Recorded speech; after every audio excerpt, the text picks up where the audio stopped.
Greetings from LA, my dear friends. This is Daisuke, and I very much hope that this video finds you well and in very good spirits wherever you are in the world.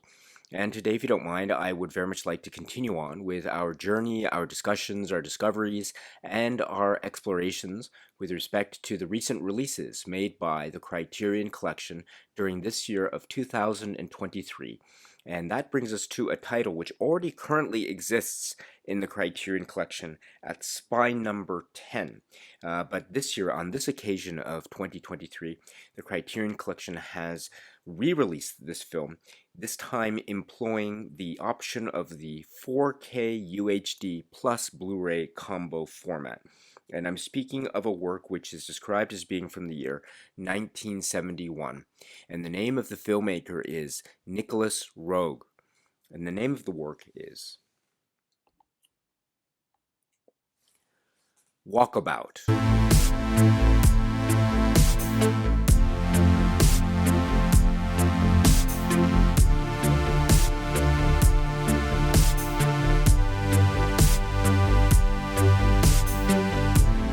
This is the work, the really spellbinding and captivating work from the director Nicolas Roeg, and it is directed by Nicolas Roeg, and it is also photographed by Nicolas Roeg. And among its really wonderful and beautiful attributes, we also have, for example, a great, lush, and enthralling and haunting musical score by John Barry, and also the brilliant cast, absolutely brilliant cast. We have Jenny Agutter and Luc Roeg, who was credited at the time as Lucien John, and we also have David Gopillo. And this is the work which is, I think, celebrated the world over. It has been subject to, I think, many interpretations, and I think very rightly so, because it's filled, I think, with a lot of meaning, a lot of substance, a lot of mystery, and a lot of the elliptical quality which makes the experience of watching work by Nicolas Roeg, such as Walkabout, a very challenging and mesmerizing experience indeed, and this is no exception. I mention it right now. It is the film which is Walkabout, and I think we can try to focus in, first off, on the plot or story structure of this really enigmatic work, Walkabout, by focusing in, for instance, on our main characters. And we meet our main characters pretty much immediately from the start of the film. That is the characters portrayed by Luc Roeg and Jenny Agutter. So they are, apparently they are siblings. They are, there's a young girl and the young boy, and they seem to be siblings or children in a fairly well-off, maybe upper middle class family in a modern day urban city landscape setting. And I think this is a good place to stop, because I mentioned it in these somewhat vague or maybe somewhat nuanced or ambiguous terms without naming any type of identifiers, like, say, a name, or, say, some kind of specificity in terms of their background, family information about their parents, etc. Because this is, I think, the inherent nature of the style of Walkabout, and the editing, and the way in which I think it purposefully and quite wonderfully haphazardly goes from moment to moment to moment in a way that might seem to juxtapose seemingly differing and quite random images, but in fact it is giving us a sense, a type of impression of who these people are, where they're coming from, but not directly giving us that information via quote-unquote traditional norms, end quote, of cinema storytelling, such as explanatory dialogue, etc. So this is already one of the great, I think, challenges and one of the great treats of a film like Walkabout. We get information, we get a sense of who these people might be, and we get maybe symbols or signifiers throughout the proceedings, again, from the very get-go, as to who these people are, focusing specifically on the young girl and the young boy. And so we get the impression that they are siblings, they live in this family, but we also get this impression that maybe something is not quite right, and specifically this elder figure who seems to be the patriarch or father figure or father-like figure. And we understand immediately that, well, not immediately, but almost into the opening moments of the film, we understand that indeed something is not quite right, because therein lies a specific point of the plot that sets the wheels in motion, in a manner of speaking, a type of accident or not, a real sudden, shocking, and quite abrupt event that is also displayed with a sense of bravura and style, and sort of the elliptical, mysterious nature about why it is that we see this sudden eruption of violence occurring. And so there's a lot of already potential modes of interpretation already from the get-go, in terms of the setup and also in terms of the catalyst for the plot, as it were, because that catalyst then leads to a journey or a quest, or perhaps even a coming-of-age film, because we see these children, this young girl and this young boy, essentially stranded on their own in the wilderness, in the sort of desert-like setting, without the urban, modern day, quote unquote, aspects of the living situation that we saw them in at the very start of the film. They are very much isolated. They're very much on their own, and they are very much say, at the mercy, if you will, of the outdoors and of nature and the beautiful expanse, the beautiful, wide and frightening and unnerving and unforgiving expanse of nature that we see in their, perhaps, as the title suggests, walkabout. And so that already gives a sense of tension, a sense of danger.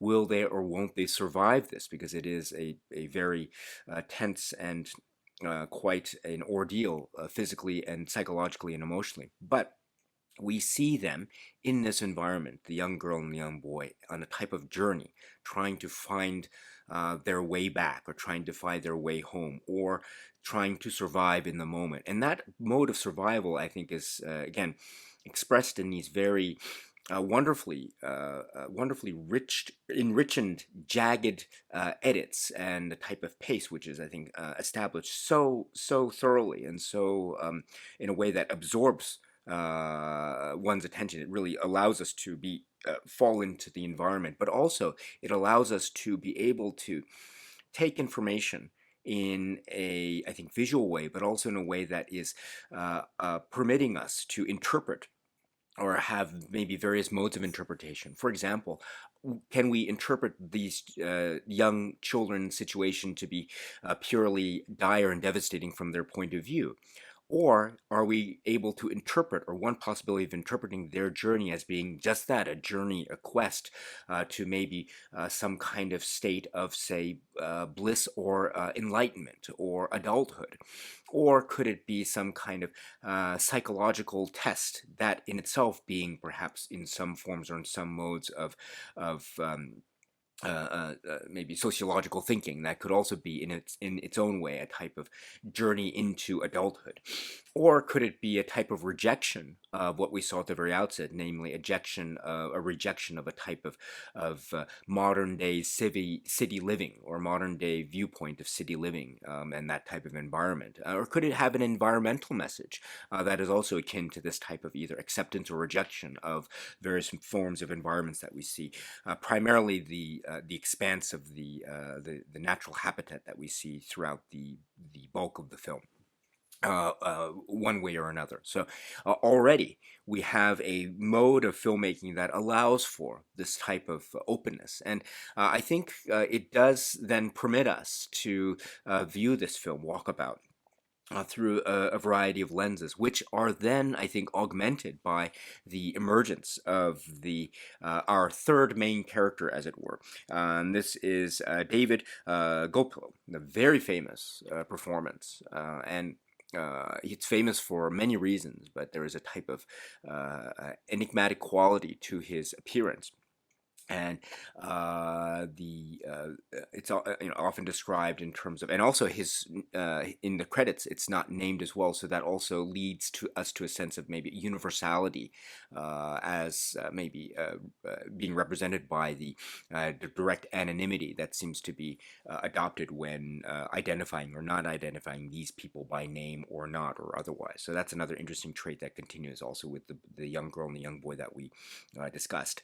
And then also we see how the emergence of this new young man, or this young boy, who perhaps himself is also engaged in a type of journey, a type of quest, maybe physical and spiritual and emotional, or maybe a coming of age process himself. And that coming of age aspect of his life, combined with, say, the coming of age aspects of the young girl and the young boy, and they combine together, plus the added, or the parallel storyline or interpretive storyline of a type of journey to survive, as well as a journey throughout this expanse, which in turn gives us this type of episodic nature of the exploration of all the various, say, corners of this expanse, the other people that we might meet along the way, and how that might form an interesting comparison and contrast with, say, modernity and a type of humane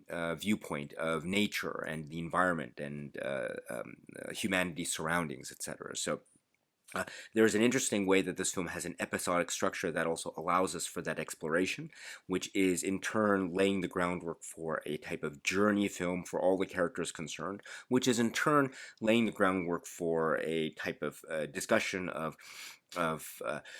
say, or discussion or a debate or type of thematic concern that is dealing with, say, the urban lifestyle versus this lifestyle that's established in the environmental expanse of the wilderness, the natural wilderness. And whether one is better than the other, I'm not sure.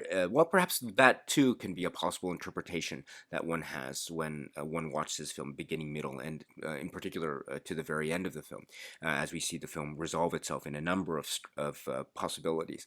But here we have, again, with the broad expanse of the various themes of the film, or the various possible interpretations of the film, we also have at the heart, at the center of this, these three characters, and how they interact, and what it is about their ability or inability to communicate with each other, what it is about their ability to use words or sounds or body movements or motions or dance-like expressions to try to either emit or to try to communicate or to try to share one's experience, or perhaps is this idea of the quote unquote the collision or clash or possible coexistence between a sense of urban modern living on the one hand and the expanse of nature and the environment on the other.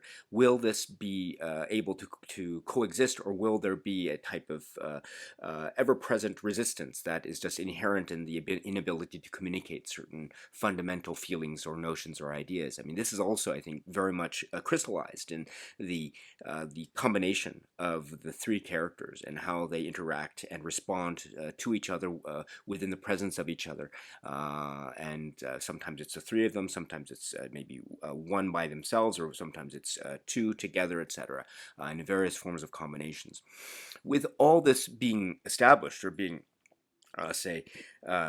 being explored in this journey film, or film of many journeys, we also get incredible lyrical moments, I think, of sheer beauty and mysterious, haunting quality. And we get moments that could be described as being expressions of freedom and type of egalitarian nature that could be inherent in sort of fundamental existence or fundamental viewpoints of human existence. And we also get the beauty and horror and terror of what lies beyond, the sort of unknown of the expanse of the environment, as well as the unknown, what is not known of people that surround us, even in these very close-quartered, quite intense survival-like situations that the three of them find themselves. We find moments where they seem to, again, be able to connect with each other, but then maybe in frightening turns possibly not be able to connect with each other, and what the consequences of those might be should they occur throughout the film, as well as this haunting type of coming-of-age tale that is told oftentimes in these mysterious, abrupt, frightening terms, but also on terms that I think are very honest and very earnest and quite, I think, quite sincere, very ultimately sincere.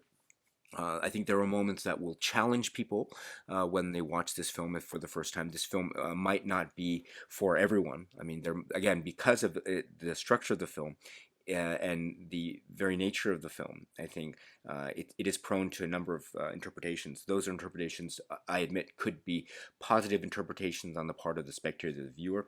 Other interpretations might be negative. There might be some resistance or even perhaps a certain type of backlash towards certain aspects of this film and what it might represent to certain people, which is fine, which is, I completely understand this. I mean, this is one of the great challenging natures of Nicolas Roeg's work overall, including this film.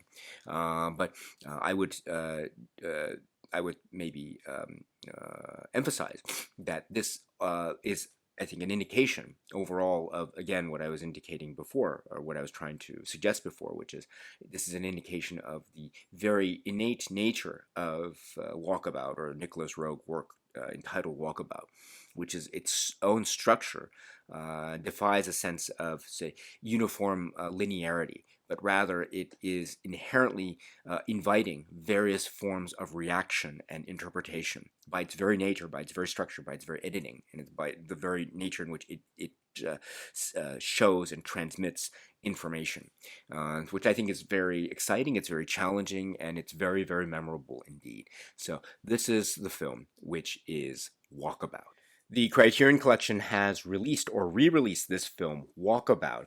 Again, it is at spine number 10, and this is from the year 1971. But this time, Criterion has re-released this using or employing the 4K UHD plus Blu-ray combo format. So 2 discs. One is the 4K disc and the other is the Blu-ray disc. So I've also, just for your information, I removed the booklet prior to the filming of this. So the booklet, which is a staple booklet, which we'll talk about here momentarily, but it would go on this side of the inner plastic case, which is, again, here. It's a plastic case. It's the stacked method of one disc and then on top of the other, but they're not touching, but it allows for this use of this type of plastic case. I should point out that the disc or the back indicates new 4K digital master with uncompressed monaural soundtrack, and it says one 4K UH disc of the film presented in Dolby Vision HDR and one Blu-ray with the film and special features. And so if I look at the booklet and on one of the latter pages here, it says about the master, and I quote, Walkabout is presented in the aspect ratio of 1.85 to 1 on the 4K Ultra HD disc and 1.78 to 1 on the Blu-ray. The new digital master on the 4K UHD disc was created from the 35mm original camera negative, which was scanned in 4K resolution on a Laser Graphics Director film scanner. Color correction was based on a high-definition master made from a 35mm preservation interpositive with timing approved by director Nicolas Roeg. The monaural soundtrack was remastered from the 35mm optical soundtrack print. The feature is presented in Dolby Vision HDR, high dynamic range, on the 4K UHD disc, and high definition SDR, standard dynamic range, on the Blu-ray. So, and according to this, this appears to be, right, a new type of presentation with a different aspect ratio depending on what you are relying on in terms of a 4K, which here is indicated at 1.85 to 1, or the Blu-ray, which is indicated at 1.78 to 1. So this is an interesting discussion, I think, to have. I mean, Walkabout as a film, I think it's a film, to my understanding, based on my own, again, subjective and admittedly quite limited experience with this film. I mean, I have seen it a number of times, but I've never been able to see it in the theater. So I don't have, unfortunately, that frame of reference to rely upon. So my comments here, and indeed elsewhere, I admit, but my comments here in particular are very, very shallow indeed. So my apologies in advance for this. But my experience, all the same, has been that Walkabout has never been a quote-unquote, I mean, it's a film that is displaying nature, right? I mean, it's displaying nature, these wonderful grand vistas, these beautiful outdoor shots, etc. But the nature of the nature shots is, to my eye, has always been a type of, for lack of a better phrase, a type of roughness to the quality, a roughness to the seams or to the edges. We get these shots, but we also get the harshness of the sun. We get the feeling of the sweltering heat as it's maybe being bounced off of the surface of the earth, or the kind of sand, or the roughness of the colors of the sand, which suggest a not just a type of not necessarily a temptation or a sense of freedom, but indeed a sense of danger and a sense of risk. So this film, I think, has that type of element. And indeed, when I watch the film with those scenes in focus, I always maybe engage with it, maybe on a psychological or subliminal level. I always engage with it when the film feels rough in that way, the presentation feels rough in that way. And so it's always been, to my understanding, that the film, when it's appeared in, say, the Criterion Collection past releases, it's never looked, quote unquote, super, super pristine, end quote. I mean, it's looked, I think, quite presentable, but it's never been super, super pristine. That's even also, I think, with the other scenes in this film, which are, I think, which can be described, and I'm trying to be as ambiguous here for the benefit of those who haven't seen the film, but there are also other films of other scenes of nature that have a tranquility and a peace to it, and a type of feeling of liberation and freedom, free from, quote unquote, the shackles of society from an emotional, psychological viewpoint, end quote. And so that also has a sense of maybe serenity. But even those scenes of tranquility and serenity have a feeling of sort of for lack of a better phrase, a type of roughness around the edges. And I think that's done on purpose because it's a type of reminder, at least to my eyes, and again, my own subliminal reaction when I watch the film. It's a reminder to me about how we are still in the type of danger or punch of nature. And we are, of course, guided by the journey that is in question, but there's always a sense of the sudden or the abrupt. I mean, we see it in the underlying aspects of the plot from even in the first 10 minutes of the plot. As the plot gets going to the very end, we also see sudden bursts of abruptness, one might say. And so that, I think, makes it a film that I think is very lyrical and very elliptical, but it doesn't have the quote unquote, I think, philosophical approach, at least in my eyes, of being a quote unquote postcard beauty type of film about nature, end quote. There's nothing wrong with that type of approach, mind you, but I don't see this film as being in that type of aesthetic, but on the contrary, it's doing, I think, something a little bit different. And in that way, I've always found the presentation before and now to be, while not necessarily servicing this type of postcard beauty aesthetic appeal, I don't think this presentation goes to that type of department, but I don't think it's meant to. I think it's meant to go in a different way, which is the augmenting of the rough edges, or the type of the type of almost almost prone to error types of ways in which the jagged nature confronts us, the viewers, in terms of the editing and freeze frames and the type of speckle of dust or grit or grime or dirt, etc. And I think I like that feel. I like that feel. I know I've heard that this isn't necessarily a strong point for a number of people who have watched, say, Walkabout over the years in the Criterion Collection. So I totally understand that. And maybe those feelings exist even now with this current release. And that's perfectly fine. I completely understand that. But I think, again, from my own very, very, I admit this, very limited subjective viewpoint, I'm trying to speak here from my own reaction as a viewer. I always find that to be, I think, in keeping with how I always respond to the film, which is this idea of watching a sense of the expanse that has a hint of danger, perhaps more than a hint of danger, and dirt, and a type of dust and grit. But that's also very important because that's in keeping with the dust and dirt and grit that we see that confront our characters as they are trying to traverse this landscape, or whether it's physical or actual particles of dust, or maybe it has something to do more with the psychological landscape of what it is they are also traversing at the same time. But I really like that. And so I think it's very much keeping with and consistent with how I tend to respond and view the film for myself personally. And so now what I've done, my dear friends, is I've put in the 4K UHD disc into the player, which is what I have here on the TV. Sorry for, again, for these videos, my TV, at least in this room, it's not maybe the most optimal in terms of watching these grand films like this. I mean, I have another TV in a larger room downstairs where I usually watch my 4K discs, but I hope you can forgive me.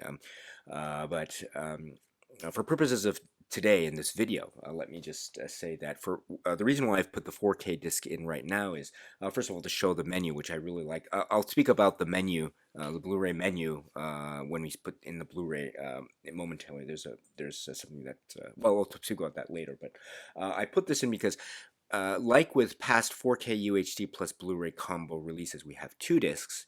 The 4K UHD disc, which is what I have in the player, and the Blu-ray disc, which is still in the case. And you can watch the film again with the master about the transfer, about the technical specifications about aspect ratio, and technical specifications about the presentations themselves. But you can watch the film either on that 4K disc or on the Blu-ray disc. So it's your choice, it's your option if you have this format. So, and when you watch the film on either format, or on either disc, you have the choice of listening to the commentary track. So this is really wonderful. This commentary track, as it's described here, recorded for the Criterion Collection, is in 1996, features director Nicolas Roeg and actor Jenny Agutter. To listen to the commentary while viewing the movie, press the audio key on your remote at any time. So this is a wonderful commentary track. It's an archival commentary track, meaning it's a commentary track that was taken from some years back. So it was recorded, as it was indicated here, in 1996. And it has this edited quality of, you have Nicolas Roeg speaking, and they seem to be in separate rooms, but their comments are edited together in a way that I think is tracking the action of the film very well. And so you have, I would say, a lot of Nicolas Roeg's comments, but we do get, I think, a substantial amount of commentary as well from Jenny Agutter, which is really wonderful. Incidentally, we do get a number of the features and anecdotes about the shooting, about working with Luke Roeg, the young boy, Jenny Agutter, how she ended up being part of this film to begin with, what the audition, the audition process was, or the interview process was. Excuse me. Pardon me here. But my voice, I'm also apologize. I'm getting over a little bit of a cold. I apologize. So, but I'm doing my very best here. So I apologize for that. But yes, what was I saying? Yes, so commentary track. So Jenny Agatter's comments do delve into, for instance, aspects of the novel and James Vance Marshall, and reading the novel upon understanding that she would be a part of this film, Walkabout. Her description of how she first met Nicolas Roeg, and certain scenes that maybe she wasn't quite sure of at first. I mean, there are some scenes of nudity and some quite frank nudity, but it's done, I think, in a way that, as she describes it, um, uh, she found it to be, her comments suggest that she found those scenes to be done in a very tasteful and a very understandable and quite a quite critical way in the context of the film. Not in any way a type of exploitation aspect to those scenes. So, based on her comments here and indeed elsewhere. So, and we also have comments from Nicolas Roeg, and also from the two of them, again, in separate rooms, but and edited together, but also working with the other actors. And I mentioned David Gopel as well, and Jenny Agatter's relationship, professional relationship on location with him, and working with him in aspects of his performance. There's some aspects of dance that are engaged with in the course of the film, which we understand is taken from certain aspects of David Opel's life, and understanding and his own, say, information about how to better inform his performance, and indeed the ambiance and texture of the film Walkabout. And also there are some interesting notes and comments from Nicolas Roeg about certain aspects of filming and sequencing, and quotes or screenplay, and how much information was on the written page and how much wasn't. I mean, there's a very famous scene involving the young boy asking the young girl about seeing the sea or something, and just that type of wonder and enchantment, but also questioning, and this moment which could be suggestive of a break of childhood into the first steps of adulthood, in a manner of speaking, because the perceptions are, in a sense, or the illusions have the potential of being quite broken at that scene. So that is, I think, a wonderful example of a sense of, say, one of the trajectories of this film, which is as a type of coming of age film, with all the harshness and all the cruelties that possibly entails. So it's a great commentary track. You can listen to it when you watch the film on the 4K disc, or you can listen to it when you watch the film on the Blu-ray disc. So please check it out. It's really, really worth it. And so now let us speak about the supplements, because again, the 4K disc has the film and the commentary track, but the 4K disc does not have the supplement section. If you want to go to the supplements, you can go to the Blu-ray, which is what we have here, which is also a reminder of the earlier Blu-ray that was released by Criterion some years back. So we have that option here for those who are interested. I should make a quick note here. I have the Blu-ray in the player now, and the menu is playing here. As you can see, it's quite a different menu in terms of playback, etc., different from what we saw on the 4K disc. I should point out that when I watched the film, and I'll try to be as vague as possible here again for those the benefit of those who have not yet seen this film. When I watch the film, I find it to be very enchanting, and I mentioned there are sequences involving nudity, and so which are discussed by Jenny Agutter in the commentary track and some of the other supplements, which we'll talk about here momentarily. So, but the point I want to bring is that the Blu-ray menu includes such scene or excerpt from such scene, and while I'm generally okay with nudity on in a film per se, I'm not sure. I usually, maybe it would have been interesting to have it not included as part of the Blu-ray menu. So for purposes of this video that I'm making, I'll probably have to crop the image of my video just to block out the scenes of nudity here. Again, in the context of the film, I think they're very understandable, but maybe for the Blu-ray menu, I'm not sure. Again, it might be okay for those, because you have to actually put the Blu-ray into the player to get a sense of this. But maybe people are watching this for the first time, so maybe it might not necessarily be understandable at first glance what's going on here. But just know that it is taken from the film itself. But be that as it may, for purposes of this video discussion, I'm just going to limit the video sides, so it might look a little bit unbalanced, but I apologize for that. That's the reason. So with that out of the way, let us now talk about the supplements. And so the first supplement I want to focus on, which is, excuse me here, so we go to the supplements menu on the Blu-ray, and we press supplements, and we see 4 supplements. The first is Luke Roeg, and the Criterion disc describes this as: Nicolas Roeg's son Luke played the young boy in Walkabout. He is credited as Lucien John. Luke Roeg is now a London-based film producer whose credits include Let Him Have It, Spider, and Nicolas Roeg's Two Deaths. In this video interview he recorded exclusively for the Criterion Collection in 2010 in London, he discusses the shooting of Walkabout and his father's work.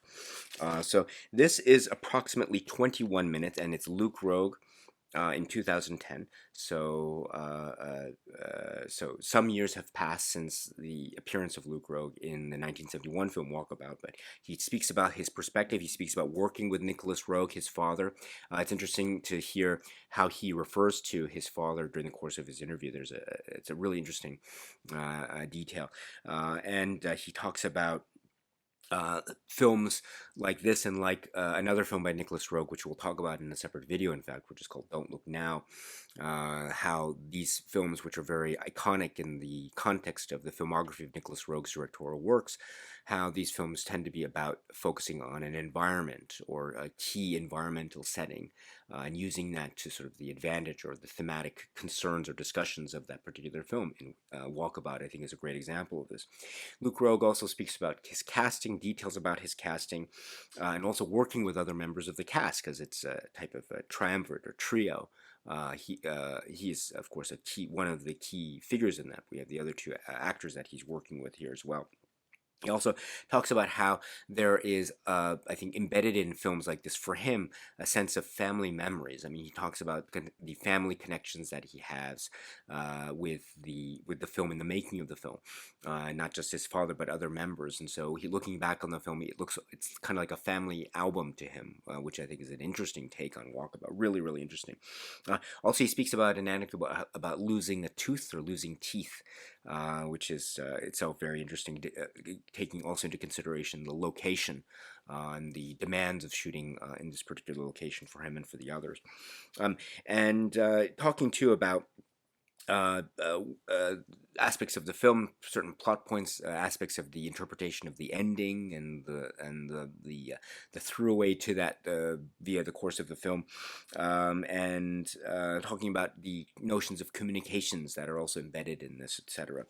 So overall, this is, I think, very great, insightful commentary in its own right from Luke Roeg, a direct participant in the film, and also directly with very, I think, personal and quite intimate knowledge of the style and approach and artistic, say, philosophy of Nicolas Roeg. So, really wonderful and very honest discussion here. I love this. This is great. So, this is Luke Roeg's discussion.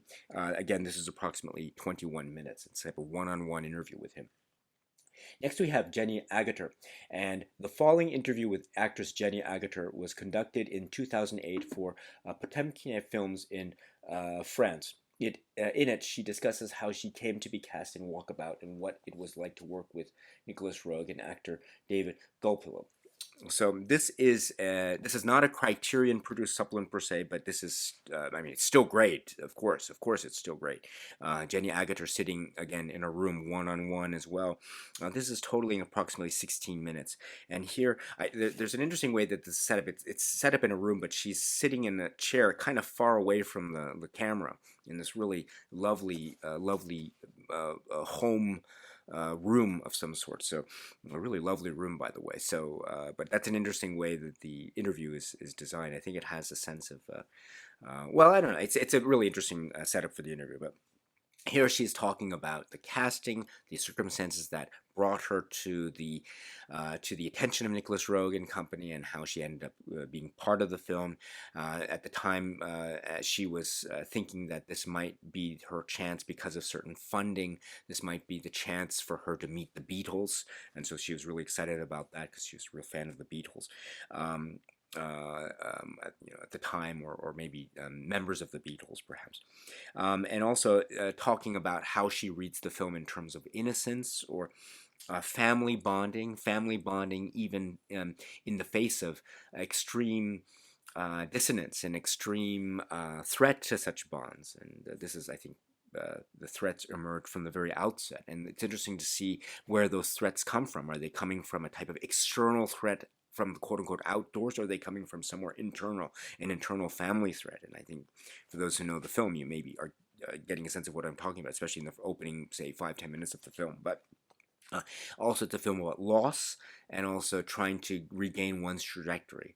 And there we have, I think, the crux, or one of the many impossible interpretations, again, from Jenny Agutter herself. So it's really quite wonderful. Then he does speak, or she does speak here, as did Luke Roeg in the other interview, speaks about working with David Gulpillo, who is a type of presence, in many ways a force to be reckoned with in terms of his charisma, both on-screen and off-screen charisma, incredibly memorable, and also bringing a lot of his own knowledge and his own background and his own expertise in dance and expression, artistic and physical expression, to the fore in a very vivid and very memorable way.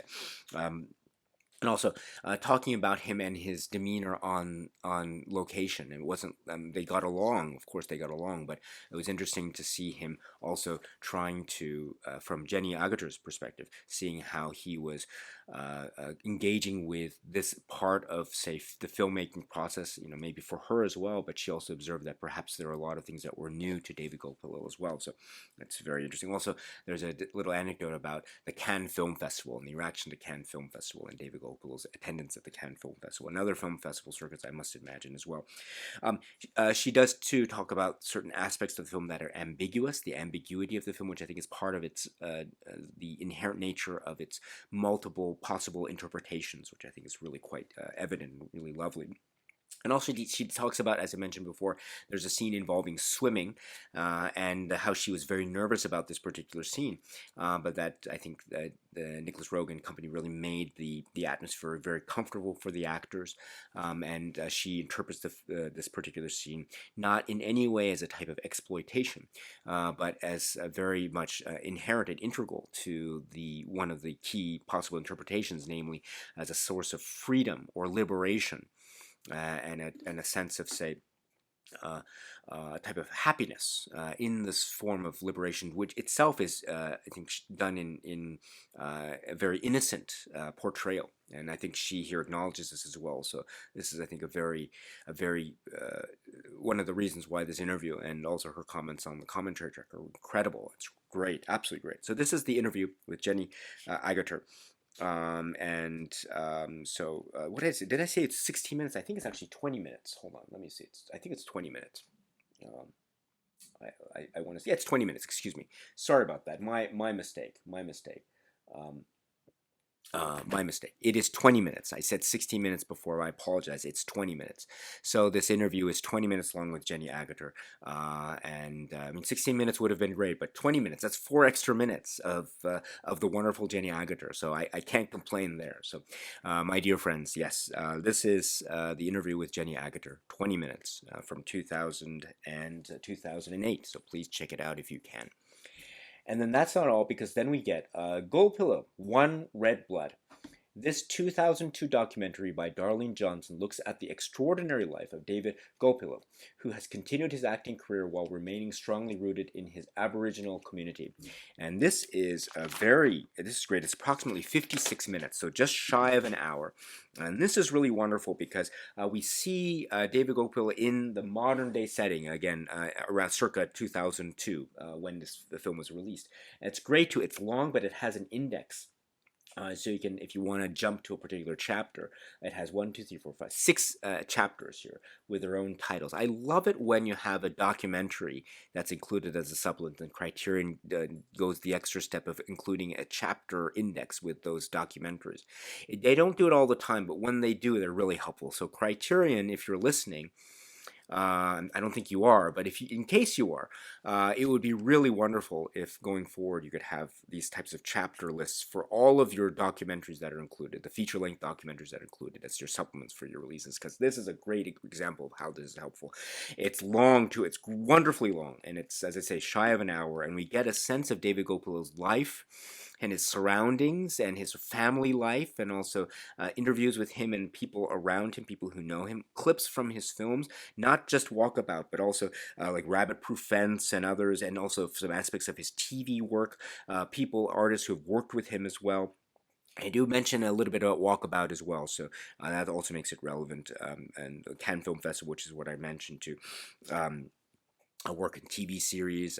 There's some Crocodile Dundee. His work in Crocodile Dundee is mentioned. Those are examples, I think, of how this documentary really wonderfully and affectionately puts a great spotlight on his life and career, and in the moment, in the now. And it's so lovely to see the huge smile on his face. It doesn't go into all the details into his biographical life. You know, his life was very, very filled with, let's say, a lot of events, and so it doesn't go into all of those details, but it goes into, I think, his state of being now, plus his look back on his career. So I think that is, a really wonderful way in which this film is sort of celebrating his life and legacy. So this is Gopillo, One Red Blood. This is the 2002 documentary. So please check it out if you can. It's really, really worth it. And then the supplements end with a trailer. So the trailer is another great trailer. It has a there's a really interesting way that the trailer ends. And also, I was talking a little bit here and there about the aspects of nudity in this film, but there's an interesting quote that's at the end of this trailer, which is suggestive of the fact that maybe certain parents groups might have also regarded this particular scene in question about nudity as being acceptable in the context of the film. So that's an interesting trait of the trailer. It's very interesting. So that's the supplements in a nutshell from Criterion for Walkabout. And now let us focus in on other aspects of this. So I spoke a little bit about the packaging. This is a 2 discs release, the 4K disc and the Blu-ray disc. So with this stacked plastic case compartment mechanism, which is part of the details here. This does repeat what we saw in the previous Blu-ray release in terms of the cover art. It's a very nice cover art design, and it's nice to see that repeated. I should say here, art design director Sarah Habibi, designer Neil Kellerhouse, art production coordinator William Briz, art assistant Julie Sussman, and menu animations Ian D. Whalen. So it's an interesting use of the font and also the art design, which is again in keeping with this re-release. And I've also removed the booklet for purposes of today. It's the staple booklet, which is what I like to see, and we see what we have seen before, which is again a continuation of the cover art design and also the writings. There's Landscapes of Memory by Paul Ryan. It's another wonderful essay. It's great to have this again. Please note, as with the other essays, my strong recommendation is to watch the film first, and then you can read this great essay. It's great to have this again re-emerge as part of this re-release from Criterion. So it's great to have this as we've seen before.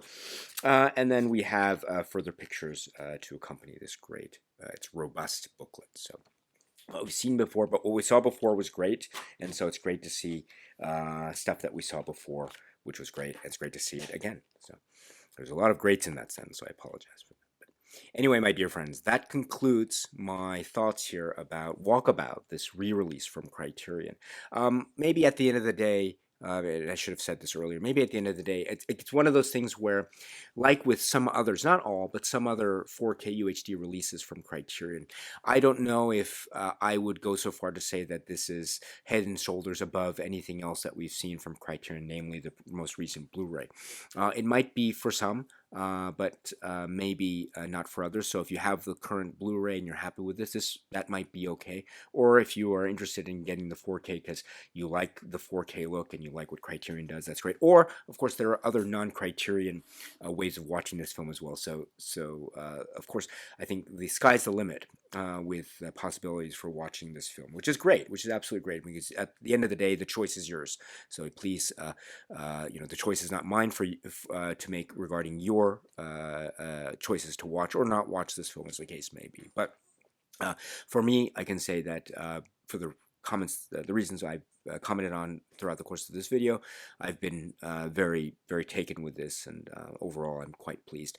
But again, it's one of those things where it may or may not be something that you're into in terms of if you have the Blu-ray or if you're in the mood for the 4K release.